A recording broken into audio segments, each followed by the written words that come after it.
सबको जय मसीह की। परमेश्वर के नाम की महिमा हो। आज हम सीखेंगे 7 कुंजियों के बारे में। बाइबल में 7 कुंजियों के बारे में बताया गया है। ये 7 कुंजियाँ क्या है? ये 7 कुंजियों के बारे में आज हम सीखेंगे। किसी महल के अंदर खजाना छुपा हुआ है। उसे प्राप्त करने के लिए महल के दरवाजे में लगे ताले की चाबी होना बहुत ज़रूरी है। तभी हम महल के अंदर पहुंचकर उस खजाने तक पहुंच पाएंगे।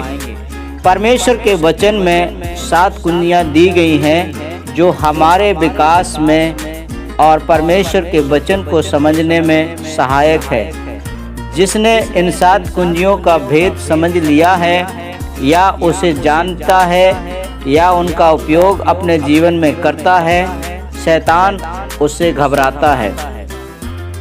नंबर 1, वचन को सुनना।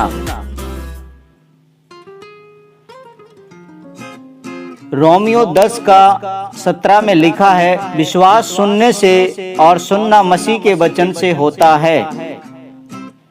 जो व्यक्ति परमेश्वर के वचन को हमेशा सुनते हैं उनका विश्वास मजबूत होता है। वे किसी भी परिस्थिति से घबराते नहीं हैं। हर परिस्थिति से लड़ने की सामर्थ्य उनमें होती है। यदि आपको अपना विश्वास बढ़ाना है तो परमेश्वर के वचन को सुने। इब्रानियों 11 अध्याय में विश्वास के उदाहरण दिए गए हैं। आप इस अध्याय को पूरा पढ़ सकते हैं। इब्रानियों 11:33-34 में लिखा है, इन्होंने विश्वास ही के द्वारा राज्य जीते, धर्म के काम किए, प्रतिज्ञा की हुई वस्तुएं प्राप्त की, सिंहों के मुंह बंद किए, आग की ज्वाला को ठंडा किया, तलवार की धार से बच निकले, निर्बलता में बलवंत हुए, लड़ाई में वीर निकले, विदेशियों की फौज को मार भगाया। वर्तमान में दुख की बात यह है कि अधिकांश लोग परमेश्वर के वचन को नहीं सुनते हैं। यही कारण है कि वे हमेशा समस्याओं में घिरे रहते हैं। उन्हें उनसे समाधान नहीं मिल पाता है। उदाहरण के लिए किसी गुप्त खजाने को खोजने की बात की जा रही है। यदि सुनने वाले अच्छी तरह से नहीं सुनते हैं तो वह खजाना उन्हें कभी भी प्राप्त नहीं हो सकता है। आज विश्वासियों के लिए खजाना स्वर्ग राज्य को प्राप्त करना है, परंतु यदि वे विश्वासी परमेश्वर के वचन को नहीं सुनते हैं तो वे कभी भी स्वर्ग राज्य नहीं पहुंच पाएंगे।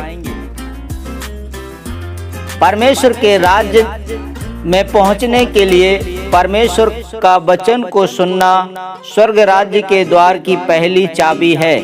जो व्यक्ति परमेश्वर के वचन को ध्यान पूर्वक सुनते हैं वे अपनी आत्मा को स्वर्ग राज्य के लिए तैयार कर रहे हैं। परमेश्वर के वचन को सुनना बहुत ही महत्वपूर्ण है, क्योंकि स्वर्ग राज्य का भेद को परमेश्वर ने अपने वचन में रखा है। परमेश्वर का ज्ञान वचन में है। परमेश्वर की सामर्थ परमेश्वर के वचन में है। परमेश्वर की योजना परमेश्वर के वचन में है।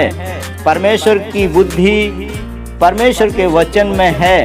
परमेश्वर का भेद और परमेश्वर का ज्ञान का प्रकाशन परमेश्वर के वचन में है। इसलिए हमें परमेश्वर के वचन को निरंतर सुनना चाहिए। परमेश्वर आपको इस वचन के द्वारा बहुतायत से आशीष प्रदान करे। आमीन।